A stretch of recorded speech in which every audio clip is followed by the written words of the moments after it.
Hello, good afternoon. Welcome to Joy News today. We're coming to you live from our studios in Kokom. Namely, we're on DTT because we're free to air on DSTV channel 421 and Go TV channel 144. We are your home of independent, fearless and credible journalism. Coming up, caretakers of President Akufo-Addo's private residence at Chebi in the eastern region dismiss claims portions of the garden was destroyed by illegal miners. We'll be live at Chebi for more in the wake of National Galamsey menace. Also this afternoon, school children bearing the brunt of ongoing strike by caterers under the school feeding program. We will tell you what has become of the schools as school reopens. Plus, work begins at the Nungua interchange construction site to ease traffic flow around the facility after Joy News report. More as earth-moving machines fill the pit holes, riddled access there. And roofing works of the Bremanja Mradie Basic Schools almost complete. That's the latest on the classroom project. Upon your enormous support to the project, we have updates for you.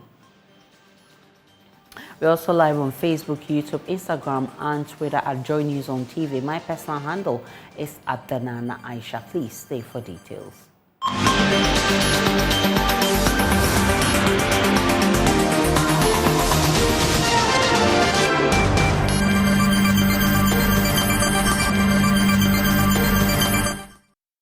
Caretakers of President Akufo-Addo's private residence at Chebi in the eastern region have dismissed claims by former Environment Minister Professor Frimpong Boateng that portions of a garden at the place was destroyed by illegal miners. Professor Boateng's report on illegal mining states a team had to be dispatched with excavators to restore the vegetation when he learned the president's garden had been invaded by illegal miners. Elton Brobe has been speaking with the caretaker Christopher Akuru and has sent in this report. So in 2021, Professor Kwabena Frimpong Boateng, then chairman of the ministerial committee that was responsible for stopping illegal mining, wrote to the chief of staff upon a request by the chief of staff to furnish the office on the work of the ministerial committee and then offer a way forward to address the issue of illegal mining or galamsey. Now, the response, which was supposed to be a confidential document, has become a matter of intense media scrutiny in the last few weeks because of the content in the report, where he alleges that some government functionaries were actually engaged in galamsey, frustrated the works of the anti-galamsey committee. But one key issue that came out was the fact that illegal mining was actually taking place in the residence of President Akufo-Addo at Chebi, the president's hometown. Now, page 29 of the documents makes reference to a call he received from somebody who works at the National Security Secretariat. And this call, the person said that somebody, and he described the person as the Chebi youth organizer of the MPP, had undertaken illegal mining in the residence, private residence of President Akufo-Addo at Chebi in the eastern region. According to him, he followed up on the complaint and found out that it was indeed true and that they had to quickly mobilize some excavators and bulldozers to restore the vegetative cover of the president's garden and also reclaim the land. Now, today, we are at Chebi, the hometown of President Akufo-Addo, and indeed standing right in front of the president's private residence.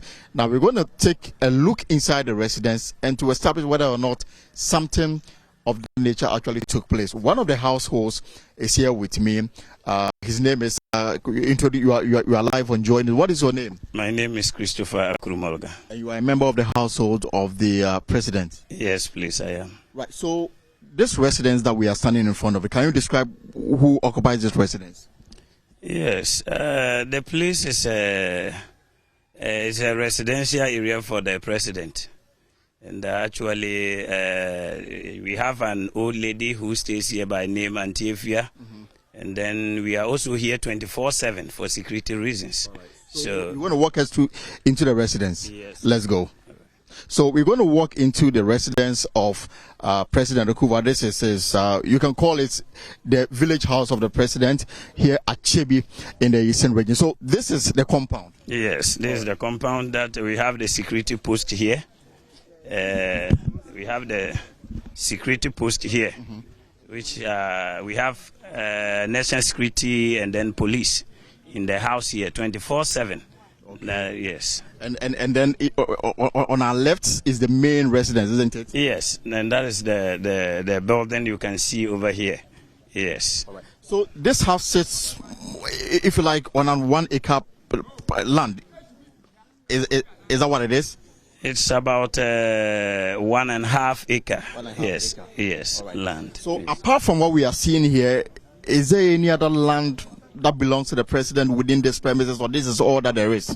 Oh, I think that's the only place that belongs to the president, and I think yes, you can all see. Yes. So the complaint is that, according to Professor Frimpong Boateng in his document to the Chief of Staff, he received a call from a national security operative, and in this call, the person said that the Chebi youth organizer of the MPP was undertaking illegal mining or galamsey, which had resulted in the destruction of the president's garden. Can you point us to the garden, which is in reference here? Yes, I may say we don't have any garden in the house, as we can all see. We can all see this palm nut trees. That is over about 40-something years or 50-something years that we all came and met. And then there are big trees that are here that even the president himself is somebody who really likes trees and those kind of. So since I have been here, nobody allows to take even let me say, a leaf from a tree. Let's move forward. And indeed, what I see in front of us is perhaps a very open area, which could best pass for the garden of the residence of the president. Could this be the garden that Professor Frimpong Boateng made reference to, that it was the place that this youth organizer of Chebi undertook illegal mining activity that destroyed part of the garden, and he had to bring in excavators to restore the vegetation cover of the garden and also reclaim the land? Could this... Elton Brobe has also been speaking with the cousin of the president, Gladys Ajikumwa, who resides there.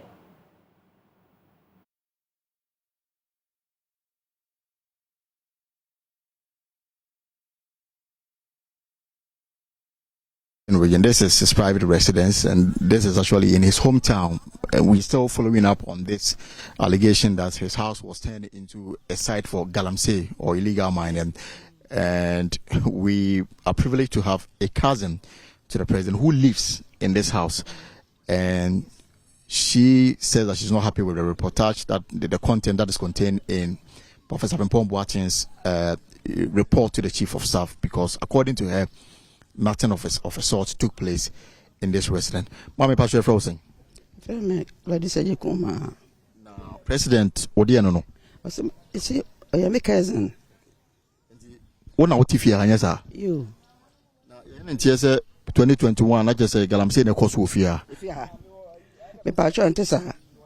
Me be fia ha no. Mfia aduasa me ni. Me nken kra me nu be ofia ha da. Ne maame me tena wan na menya 13 years. Nima. Enti me no ya anti nana me nim no free no frase. Enti onye ni pabwane sa da. Eniama sa ni na dwen mu. Nana that is one bruchre. Say bruchre obi akobi. Na so one mreso de. Na nya ayi. Yatete one bruchre nti nana all be the politics no na on teach papa. Enti sa okasa me no aduane a me se nana da de sen ni ho. Was dey na friend da de sen. Enti nana no wa adwen no se de won mama de te say won no. Christosum ana de te won. Ana de ngomanim so atete won. Nana Kufuado no. What you want onye the packet wa. Papa, wa abofra no se wo sua de na so ogya na oni ebedi agro papa bono. Enti ne nguma ni mu de on fe ni agro. So she's been talking about the present formative years and the fact that she's lived with them for so many years. At some point she cooked for them, and she's been living in this house in the last 13 years. 32 years. Yeah, she's been living in this house for the past 32 years. Right. So the question we want to find out from her, since she's lived in this house for over 32 years, and the fact that in the last few years she sort of lived in this house, the allegation is that this house was turned into a galamsey site. Is it true or not? Be more about too good. It will fear her. 2022, 2021, 2022. 2020, 2021. A binum be too good with your hand. Me pacho Debbie, enya no kre. If you are being for machines in my house, will be too good. Me pacho bebre will be for machine my house will be too good. Now me pacho, Sasama will be sami. Get no better no be the same machine they will have. Machine I work on me who they say there. Now so me who say get you better no be the machine be uraha. Catch on the pakun. So she says that it is not possible that some earth-moving machines came to this house in search of gold or to mine gold, and that the report is inaccurate. Now, the Yanyan say Nipakona will be too good, you know. Omampeni Omuana wa form so no more humano. Nipa ba ko friend Professor Mepon Boatin.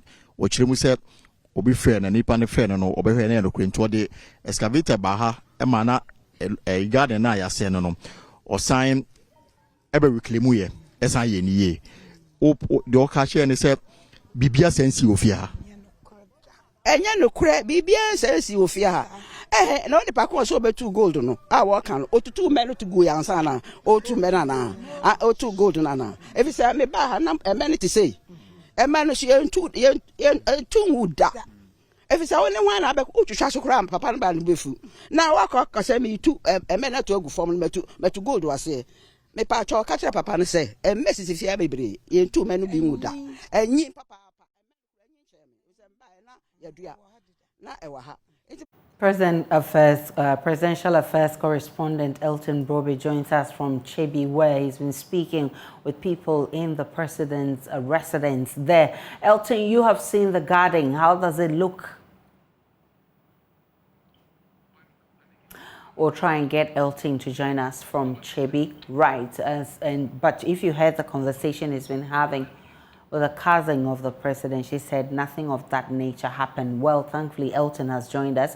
Elton, you've seen the garden for yourself. How does it look?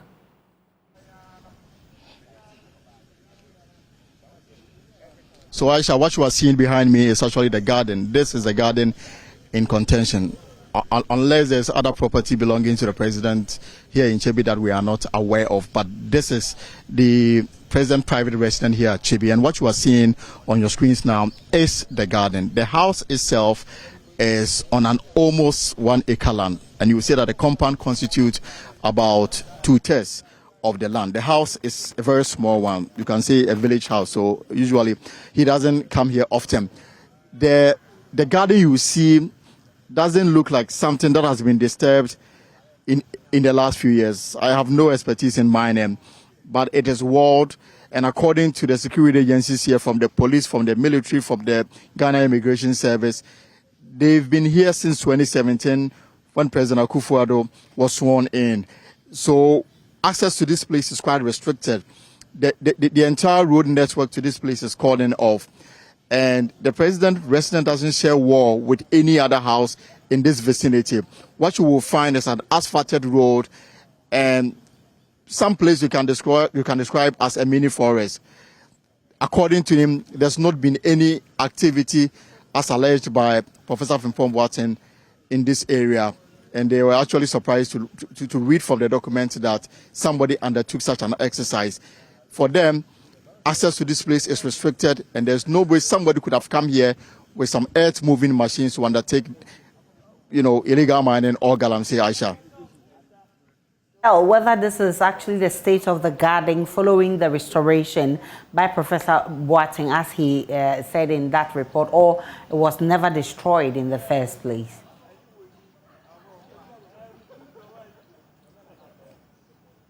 According to them, nobody has had access to this place to undertake any exercise of that nature. According to them, you will require an accreditation to come here because they consider this place a high security zone because of the ownership of this property, the President of the Republic. That's how come, according to them, since 2017 up to now, there's always been security, presence here, from the police to the immigration to the Ghana Army. In fact, even using the main road in front of the house, by the house, is quite restricted. So for them, it will be impossible and unimaginable that in the full glare of the security personnel, somebody will come in here and undertake illegal mining or, go into the search of the precious mineral. It's something that cannot be possible under the circumstances because of the person involved and the high security deployment that is always here 24/7. But the garden you see, this Frimpong Boateng, report captured on the page 29 of the document, which says that you got a call from somebody who alleged that a youth organizer in the MPP from Chebi was undertaking illegal mining that had destroyed parts of the president's garden, and that he sent some people to come and check. The information turned out to be true, and that they had to mobilize an excavator to come and restore the vegetation cover of the garden. This is the garden, and from my point of view, from a layman's point of view, I mean, there's no indication to describe that there is some discrepancy in terms of the color texture of the grass and everything. You can say that it has not been disturbed. And that is the situation we can report now. Elton Brobe is a presidential affairs correspondent, and he's been telling us the situation at the president's residence in Chebi. From Chebi, let's move to the Ashanti region, because Love News visits to some schools in Ashanti region has revealed some cages under the school feeding program have resumed work. Peoples and States Experimental and Aisha cluster of schools are among schools where students were served lunch on Wednesday, but the leadership of the striking caterers is not perturbed by the defiance of the caterers. For almost 1 month, the caterers have been on strike, demanding unpaid arrears and increase in the feeding grants. A leading member of the striking caterers, Dorothy Oforisapon, believes the caterers who have resumed work are favored by the authorities. I think it's 1 out of thousands, because looking at Ashanti region, we are 600 or more. And if you see one person or two people cooking, it means that it's 1 out of 1,000. And I also believe that those people, they have advantage over the poor women, because they know how to get their money, and that is why they are comfortable doing it. Otherwise, I don't see why they should cook. Have you been able to confront these women, and what was their reaction? What did they tell you? Yes, personally, I asked one woman, and she told me she can't wait to. She's having some stuff there, like she has some beans and then some rice over there, and she wouldn't want to throw them away just because we are on strike. So she would rather cook for the children, and that is why she's cooking. Oh no, a lot of them, majority, about 98%, they are poor. Those who can be on their feet and cook, they are about 2% out of the 1,000. And so we believe that there is something going on. Otherwise, I don't see why you will cook at this time. You don't know how much they are going to pay you. If you cook this time, it means that we are going back to the third term, the 3 terms. Because we have last year third term 1, we've cooked the first term, and now this is the second term, making the 3 terms. So are we now going by 3 terms before one term is paid? No. And I don't think those women really understand what is going on. So we can't force them. Oh, but you went around. You say you saw 2 people. And so if you have a whole Ashanti region and only 2 people are cooking, then it's not significant. It's not significant at all. And we thank God that. But we are pleading with our leaders that they should give these poor women a listening ear, because they are bitter. They are in pain. I know that teachers go on strike and they give them a listening ear. Why are they refusing to give these poor women a listening ear? I believe elections are coming, and they will still need these poor women to go down there and do those donkey work. And I'm afraid. So for the 4 weeks that you've withdrawn your services, you've not been invited to any quarters to listen to what you have? Nobody. Only threatening. If you don't cook, we'll take the school. If you don't cook, we'll deduct it. And these are kind of words that we hear from them. But what pains me most is that those who are doing that, they are old people. They've enjoyed their life, and now they want to provoke the younger one and then go away. And I don't think they love even MPP. If they want MPP to be in power again, they will never treat these poor women this way, because they are going to also treat them bad coming this election. They say it. And that is why some of us are voicing out for them to hear. Potholes riddled accesses around the Nungua interchange construction site to ease traffic. This comes after a Joy News report on the poor state of the route since work stalled a couple of months ago. Commuters have complained bitterly about the devastation the road has been causing to their vehicles.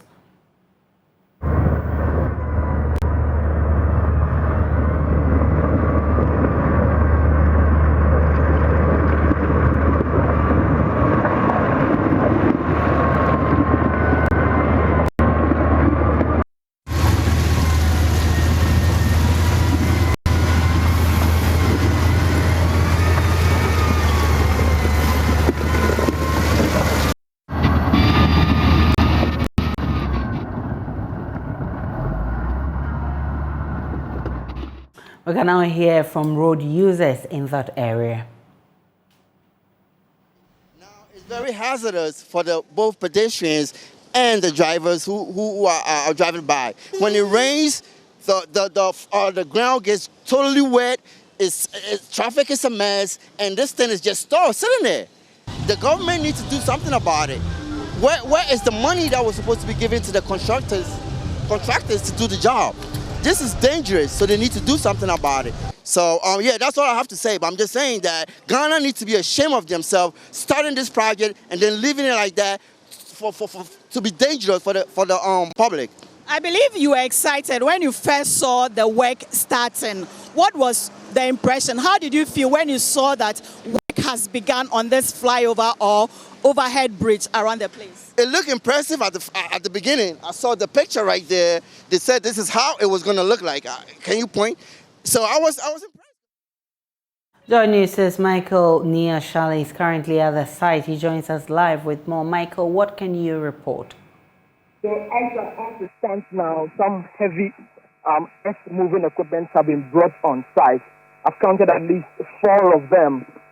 Some big trucks that are carrying shippings that have already been dispatched onto some section of the road, particularly the section that is heading towards Spintex. Yeah, so it looks as if works have actually commenced now.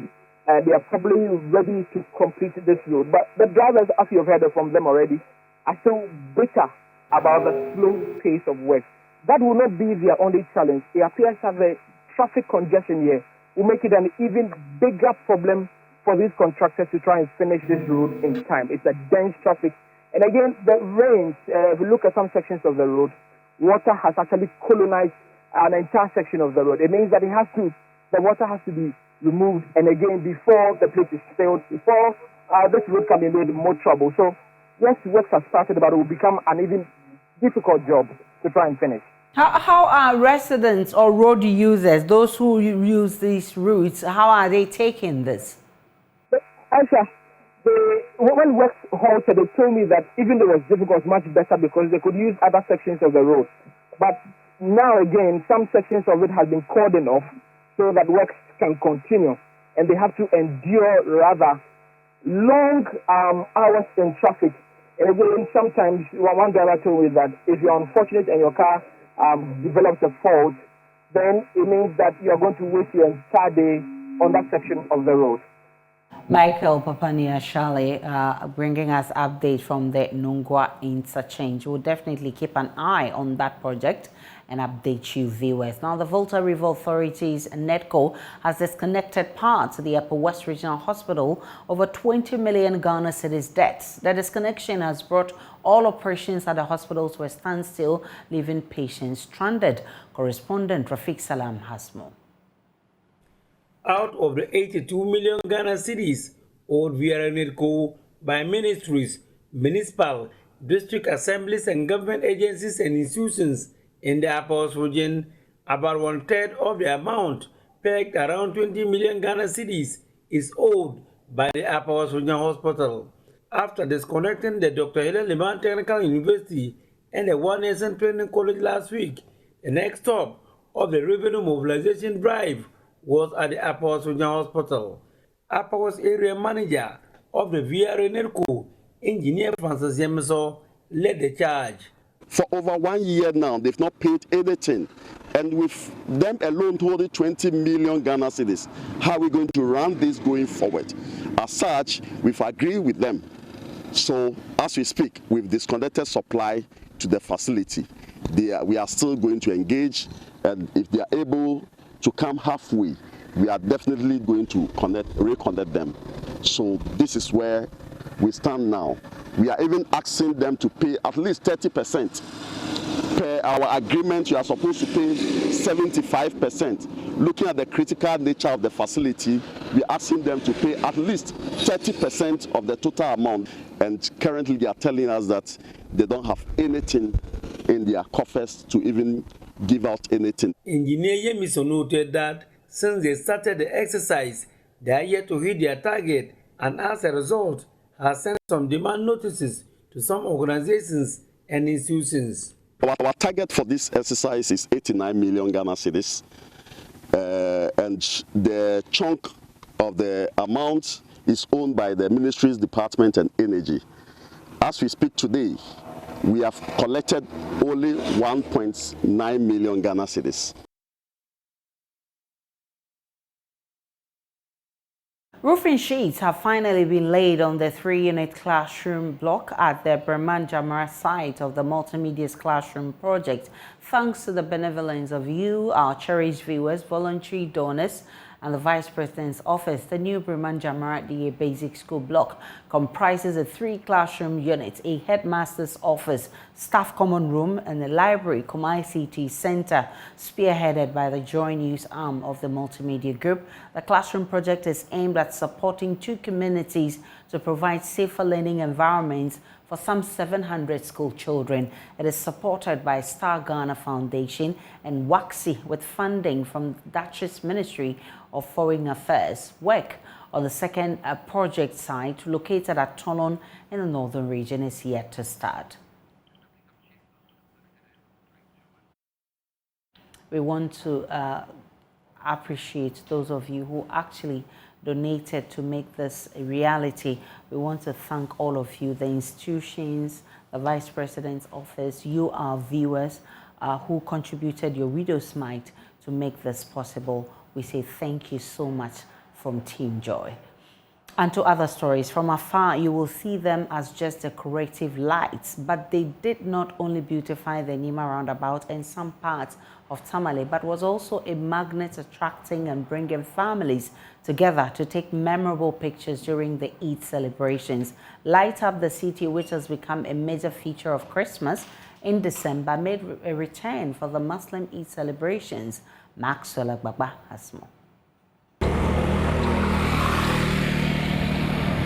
The Nima roundabout and some parts of Tamale in the northern region are adorned with different lights. It is glittering from a distance here at Nima. Its attraction is simply irresistible. Here at the Nima roundabout, I've met Jamila Sufiyan with her family. She's busy taking pictures of her children as they pose for the camera. Jamila says she did not have to spend money to go out of town for a good spot to take pictures this Ramadan season. She wants the lights back next year. Actually, the place is looking so pretty, beautiful, and marvelous. I was passing by yesterday when I saw the decoration, and to be frank with you, I was so carried away with the decoration. But so far, this is the first time that we've seen something like this, and it's very, very nice. So I decided to bring my kids today to come and have a look. You know, it's like, it's nature. We have the stars, the moon. Like, we have a lot. I say thank you so much to them, and kudos to their hard work for this beautiful thing that they did for us. This one, they did it for us, and we say thank you to them. And we wish they will be doing it more often, every year, every Salah. They can do this for us. Jamila's daughter says she has been spending time at the Nima roundabout with her friends, just admiring the beautiful decorative lights. I'm somebody who likes. Jamila is not the only one here with her family. Nuruddin Hussein is also here with his children and wife. He says he only saw the beautiful lights during Christmas and other Christian festive occasions. He's happy the Muslim community is also getting its fair share. I'm somebody who likes creativity or arts. Okay. So the moment I saw it, it comes to me that something, wow, This is the first time I'm seeing certain things. I've been seeing it in Christmas with the Christmas trees and this and the rest. But I've been seeing it with the Muslim sect like this. Okay. So that thing has encouraged me, at least I should bring my family around so that we have some pictures for some memories. These unique things. So many pictures, I have it on my phone. So I want to tell them congratulations. We are looking for more. Okay. Yeah, we are looking for more. Okay. At least to make the celebration very memorable. Okay. Thanks. Oh, wow. Nuruddin's son Fawaz Hussein is thrilled by the different designs here. He simply cannot stop admiring them. See the moon, the stars, making lights for me. CEO of Jandel Limited, Afi Amoro, transformed the Nima roundabout with the lights. She was supported by EcoBank, the Ayawaso East Municipal Assembly and the Afro-Arab Group. Madame Afi Amoro says she sees it as a duty to always bring joy to communities during festive occasions.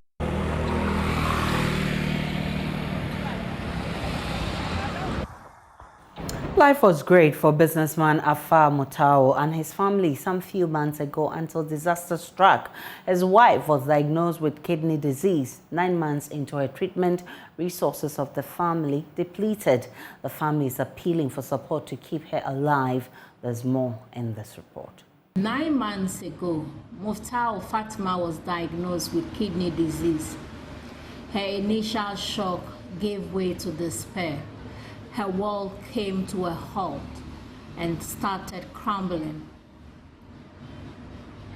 The once strongly built, active woman suddenly became weak and could barely do anything for her. For the past 9 months, she had had to depend on dialysis to survive.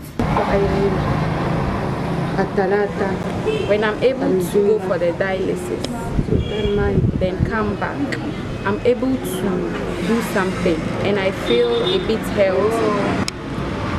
But when I'm not able to go for the dialysis, I'm not able to do anything. All I'll do is lie down.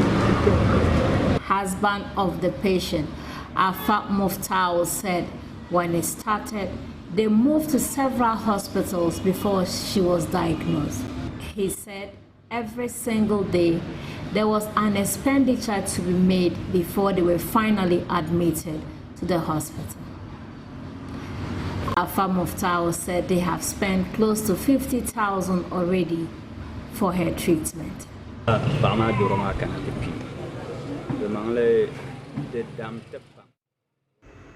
Her sickness has worried us a lot. Since it started till date, I can say we have spent over 50,000, but it's reached a stage we have to appeal for help to continue her treatment.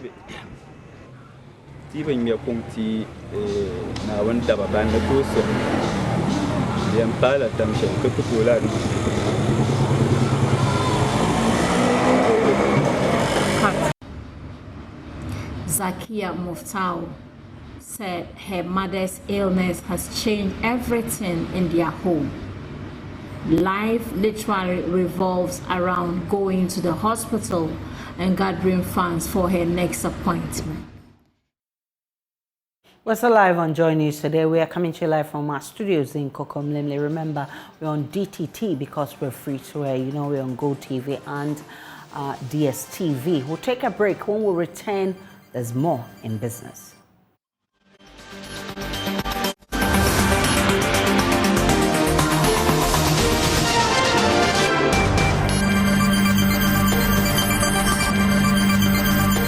Hi, good afternoon. Welcome to Business. My name is Darryl Kwao. Telecommunication giant MTN has advised companies in Ghana to invest in moving beyond the unstructured supplementary service data USSD to keep up with the evolving digital environment going into the future.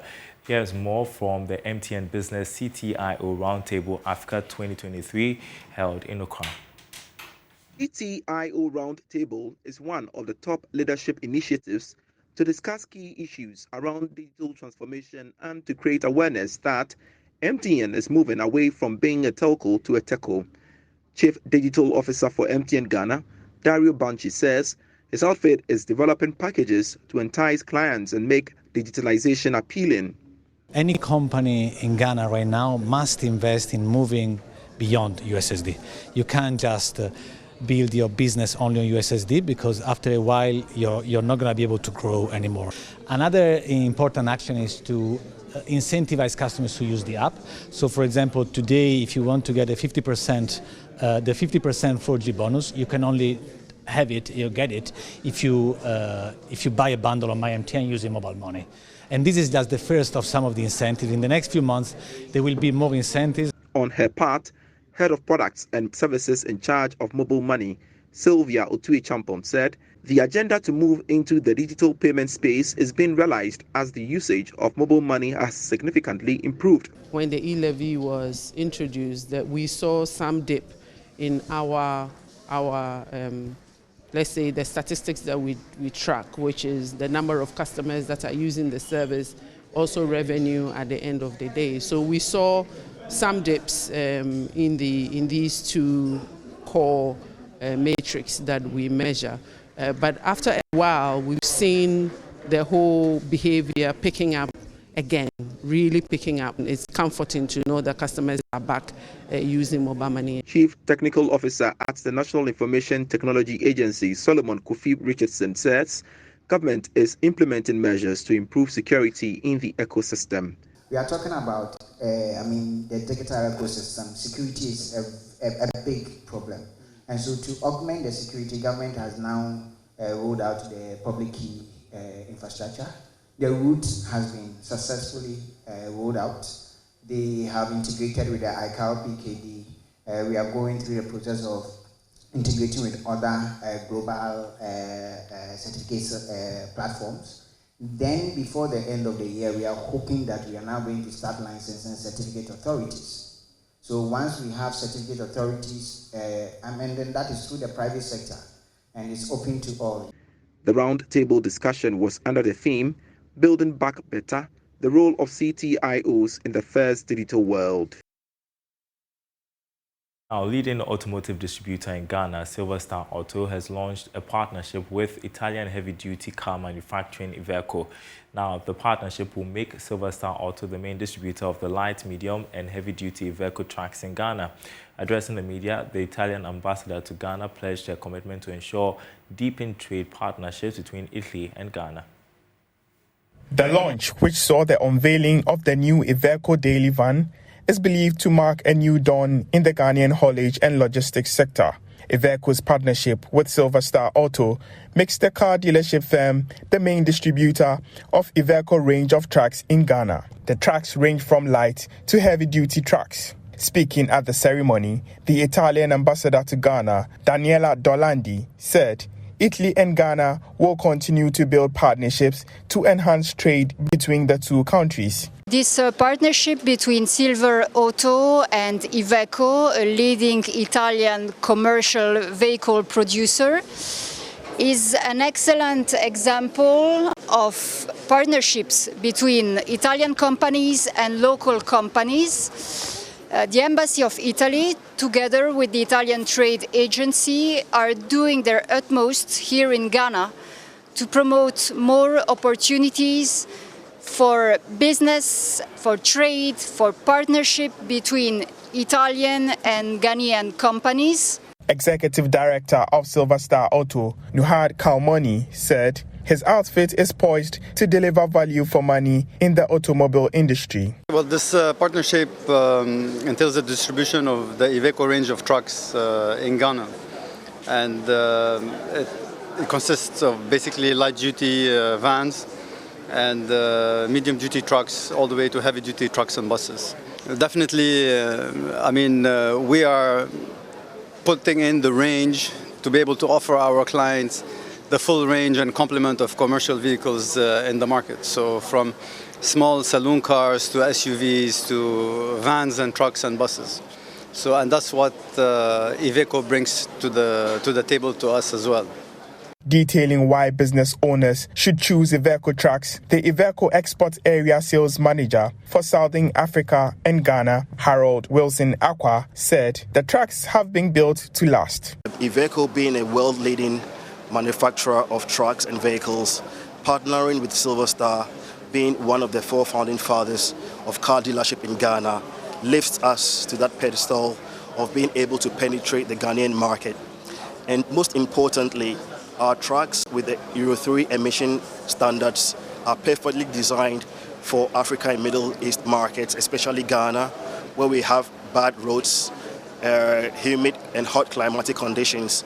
And our trucks are also tropicalized, so they are very, very good for the Ghana market. Renowned businessman J.K. Hogley of J.K. Hogley Transport and Company Limited commended the robust nature of Iveco trucks and recommended the brand to other businesses. Why the people should go for Iveco is that it's a car I've used all the European cars, plus the Chinese trucks. But the vehicle has a service brand and the engineering aspect of the vehicle is built well. And if you follow the system, the car can last you a lot. My first brand of vehicle is 2017.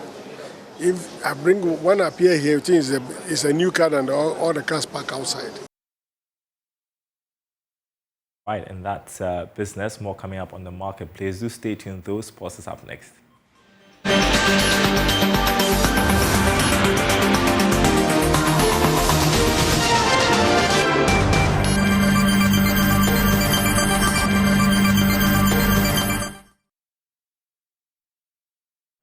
Muftau Nabila Abdullah here with sports on Joy News today. We start with the Economic Community for West African States, and they have assembled to put together a sports policy that will govern the sports within the sub-region. There's more in the following report. An Ecowas multidisciplinary task force met earlier today in Accra for the first of their 4-day meeting aimed at reviewing the Ecowas youth and sports policies and their accompanying strategic plans of action. The multidisciplinary task force is made up of experts and officials of various sporting federations across the ECOWAS sub-region. Francis Chuks Njwagwani is the director of the ECOWAS Youth and Sports Development Center, and he highlighted the essence of the meeting. We have assembled a team of experts from different fields to look at the ECOWAS youth policy and its strategic plan of action, as well as the ECOWAS sports policy and its own strategic plan of action as well. If you recall, about 13 years ago, precisely in 15 years ago, in 2008, a group of experts met here in Accra at this same venue, Erata Hotel, to draw up the first ECOWAS youth policy and sports policy and strategic plan of action. Those documents have now outgrown to a large extent their relevance in light of the emerging trends in youth issues, the emerging trends in sports. So we thought that it is necessary for ECOWAS to also be up to speed with those emerging trends. And that is why this group of experts, over the next 4 days, will be reviewing the ECOWAS youth policy and strategic plan of action. They will also be reviewing the ECOWAS sports policy and its plan of action as well. So we believe that all of those new trends that you see in sports, all the new trends and the challenges that young persons are facing, not just in West Africa but across the world, will be taken on board in the new policy documents that are going to emerge from this session of experts this week. The multidisciplinary task force of experts in youth and sports will consider the 2 policy documents and make technical inputs to enrich them within the context of ECOWAS Vision 2030, AU Vision 2063, and the Sustainable Development Goals. Yeah, and this is how we wrap up sports here with me, Muftau Nabila Abdullah. You can head on to myjoyonline.com and read some more sports stories. That's how we wrap up the bulletin this afternoon. Log on to myjoyonline.com. There's more of the news and updates of all the developing stories. Enjoy the rest of our programs.